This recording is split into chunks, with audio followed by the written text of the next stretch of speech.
What's up, y'all? My name's Rashid. I'm one of Mecca's students, and right now we're just here to chop it up. Who are you and where are your roots? Mecca the man himself. I'm originally from Prince George's County, Maryland. Born in North Carolina. So, who did you grow up listening to? As far as music, growing up listening, where I'm from, we have our own music called go-go music. So we really, I really gravitated to that first. As far as outside of go-go music, whatever music kind of came to me, I listened to. To be honest, my first rap CD tape I listened to was NWA 100 Miles and Running. So I really got my rap taste there. But as I age, you know, radio, moving to different cities, states, getting acclimated to their culture, their sound. Why do you go by the name you go by? The story behind my name, Mecca. First it started Mecca. Mecca the man himself came way after, once I realized, you know, the sensitivity in the name Mecca. Mecca, man, even Christ could admire, was my first rap thought name. I put it out there. Never in my life did I want to be little, young, big, none of that as far as rap. I wanted significance in my name. So boom, Mecca, man, even Christ could admire. Run with that. And I said, okay, my name could be Mecca. And like I said, Mecca the man himself came later because, you know, you got your aliases, you know. And then I wanted to be one of one. We know people called Mecca, Soul Brother Mecca. Like as I was coming up, people was using that. So I wanted to be different. So I just added something on the end. So when did you decide you wanted to pursue a rap career? To pursue a rap career versus to having a passion for music, I'm transitioning to having that career. Really going in on having a career in music, let alone having a passion. So I would say today, and not today, this moment, but you know what I mean? This is the purpose of this interview. This is the purpose of me keep on putting myself out there and having a story and a history and informing people. And what was your initial goal? My initial goal first starting when I first opened my mouth to try to rap, my initial goal was everybody's initial goal, stardom, you know, the bright lights, the different lifestyle. But as you start learning and educating yourself and putting yourself into a situation, you can see the mirror behind the smoke. Yeah. You know, if you walk close enough, you see yourself, and you get to see yourself in that mirror, and you get to be yourself.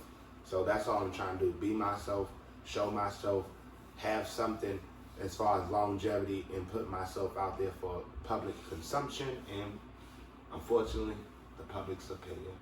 Yeah. And how did that pan out for you? I know it's not about me, and when I'm speaking about my music, I'm speaking about me personally. But when I release it, then I'm going to be releasing that personally of myself to everybody else. So I gotta take it with a grain of salt. Everybody not gonna like what I put out. Everything ain't for everybody. What made you realize that your journey was harder than what you thought it was? I realized my journey was harder than I thought it was through each experience. Mm-hmm. Failing was better than getting close. Right. You know what I'm saying? Because at least with failing at something, like losing a contest, getting beat or scammed, having fallouts with people that you want to click up with and power in numbers, like I feel like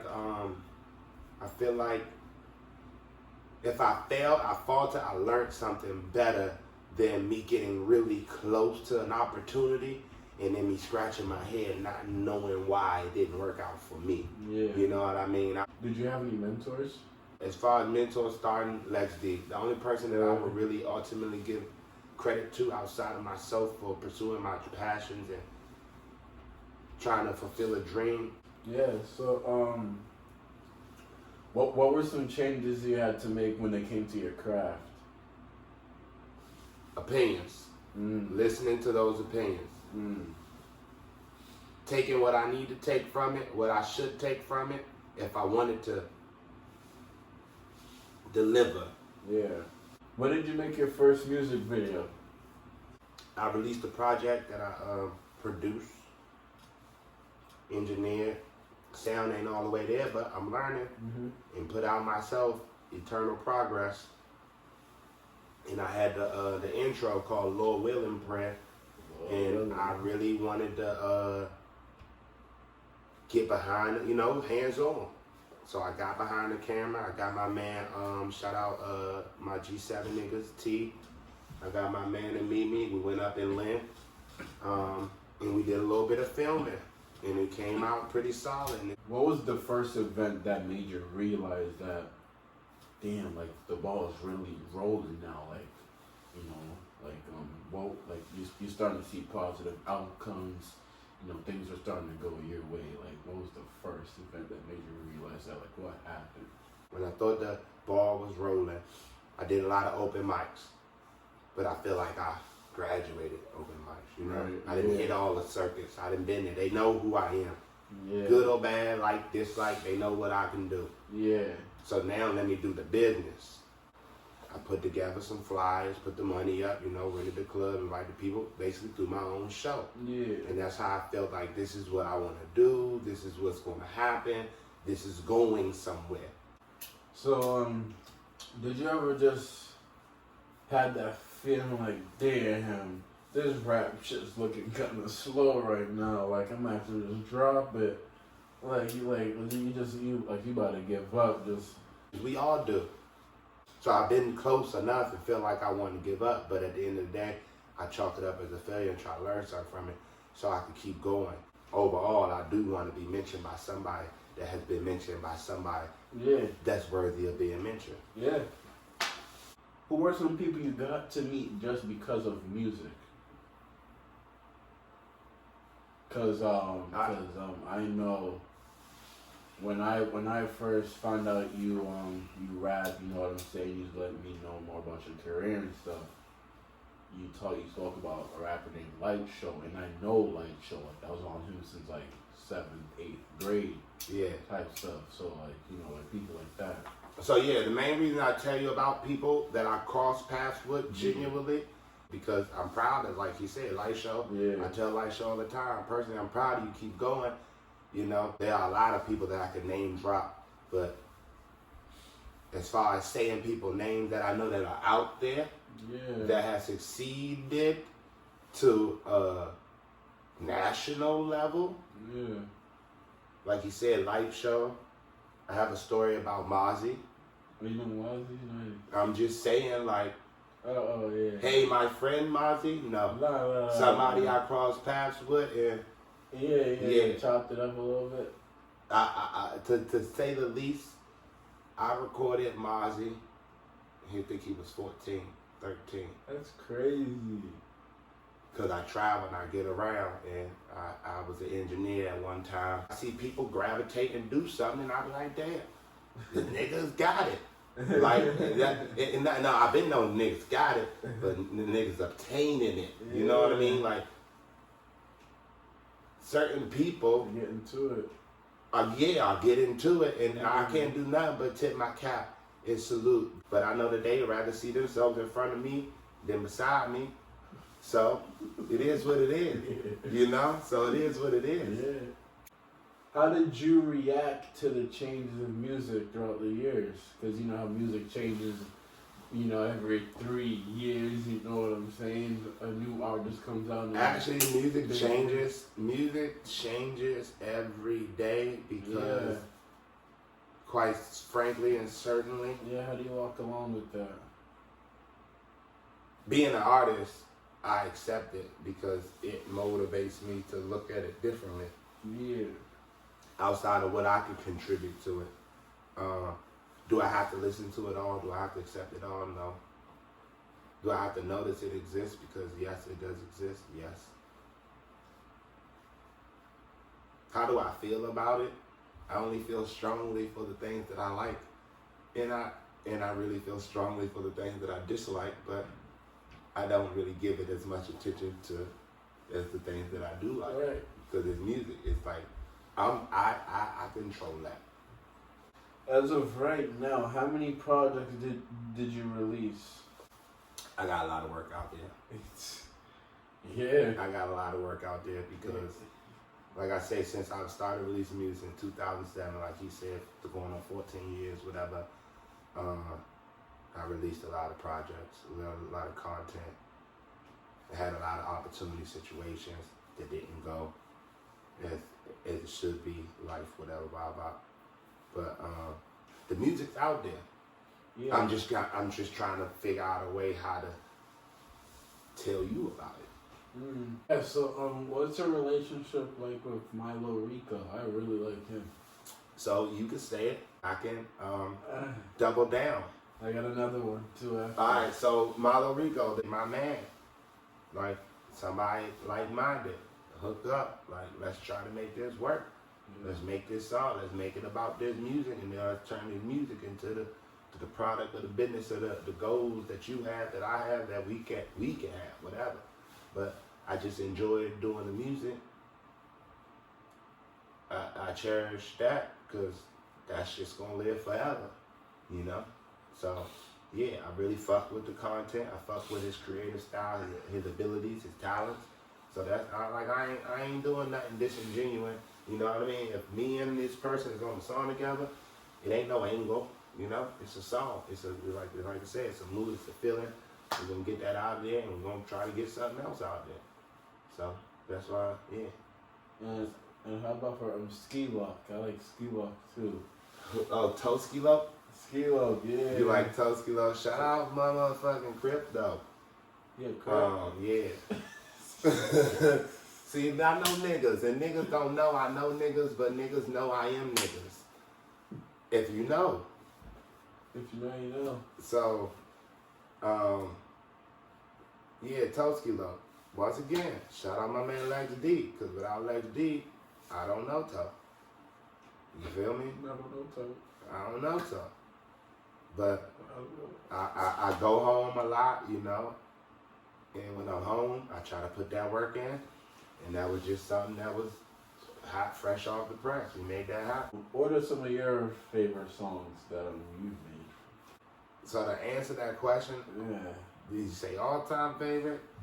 That's hard. But as far as like recent favorites, always. I like featuring my boy Star. Yeah. And it's just like, I like that song because of his verse, more so than mine. And I like how it just went together. I can't tell you the ins and outs of how it's created, but best believe it sound like it matter, you know? And I really appreciate that song. Like, let's talk about the songs that's lost, that I can never hear again. No one can never hear again. Pushing off the resume of that Pip because of legalities. You can't jam certain mixtape joints. They skip them because they recognize, you know what I mean? Yeah. But I ain't getting no money for it, so I put it on that Pip. So like, yeah, pushing. Like, there's a lot of fucking classics out there that will never be heard ever again. My first impression of you was Real Emotions. And, you know, I was rocking with the vibe, and then I listened to Eternal Progress.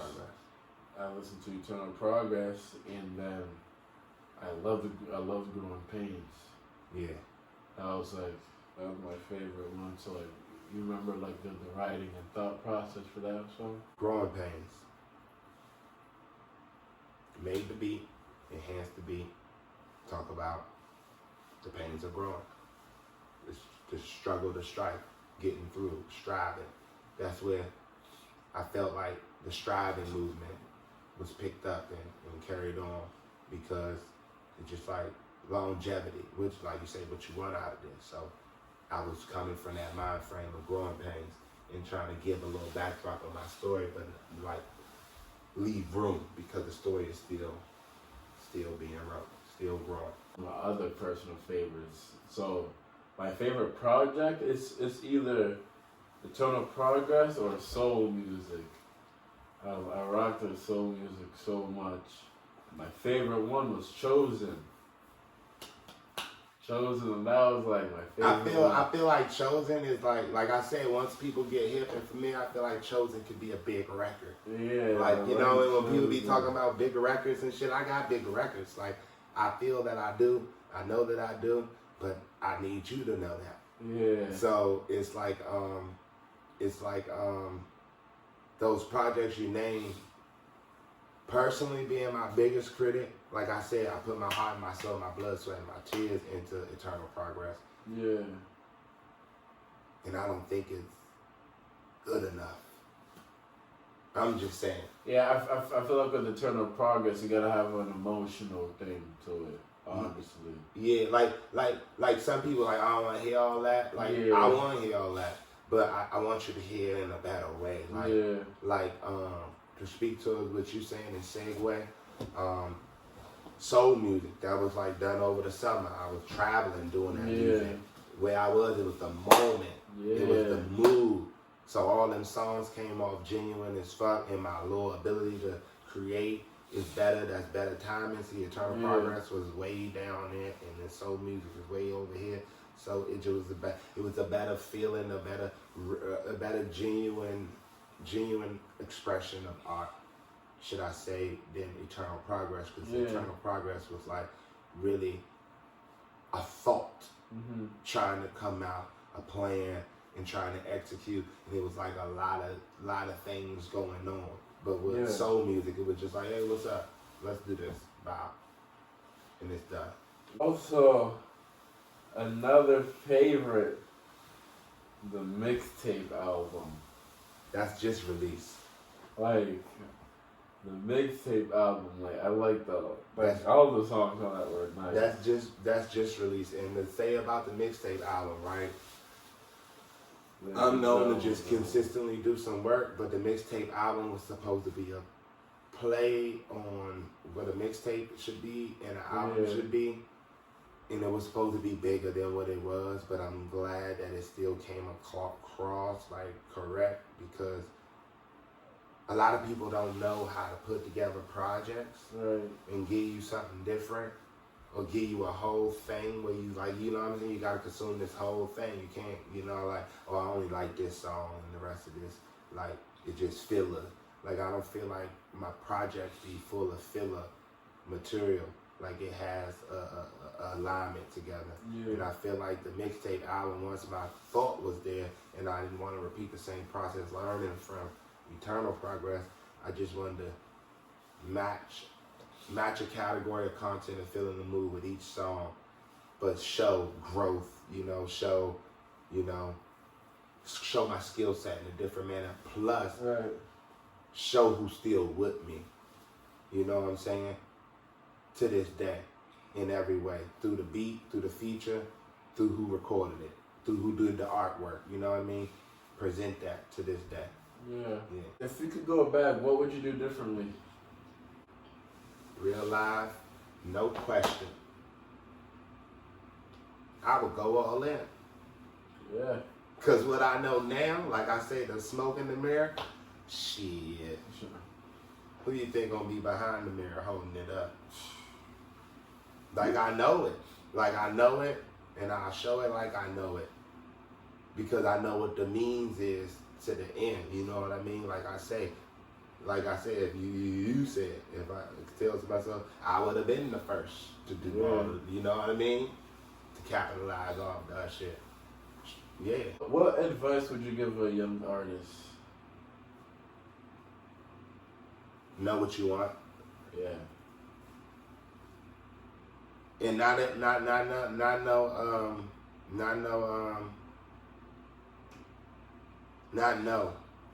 like, just like, oh, I want those. Why you want those? Yeah. Have a big why. Why you want those? 99% of success is why. Because that why is what you're going to be working to secure and all. You're going to protect that why. Exactly. You're going to protect that why. Who's in your personal top 5 industry rappers all time? No, we can't say all time because time is not done. Oh my God! I've always said this with every list. From every list, people put these lists out every year. Somebody's always missing. We know that's the case. They're gonna do this shit. So if we talk about 5, your personal My personal. Yeah. Let's answer it like this. What are my biggest 5 inspirations in music? Yeah, industry, yeah. Industry? Yes. We gotta go industry? Okay, yes. We'll keep it at industry. DMX, we gotta still say his name. He's in the industry. Yeah. DMX. Biggest, 5. 50 Cent. Yeah. 5. Industry. Right? Yeah. J. Cole. Respect. 5. Industry? Yes. All the way? Yes. Like prime time? Anytime. Like prime time. Biggest inspiration? Anytime. Prime time, bum time, happy time, sad time. time. Okay, so I'm gonna do it like this. I'm gonna say Lil Wayne.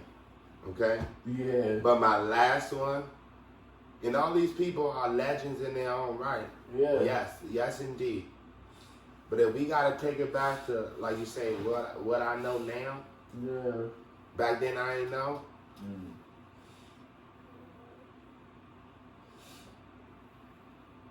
And we talking inspiration. Yeah. We talking about influences. Yeah.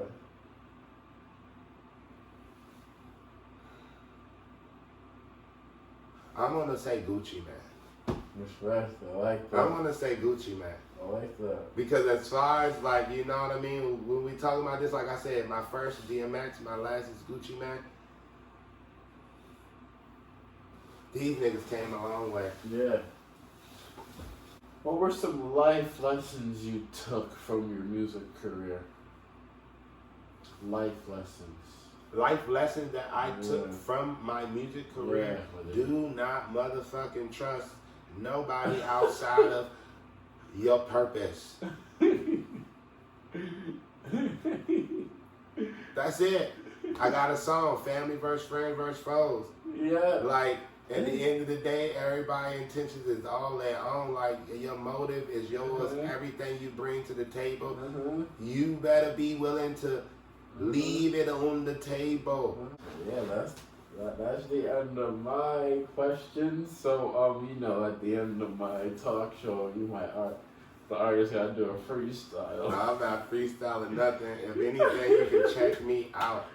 Meccathemanhimself is just out there.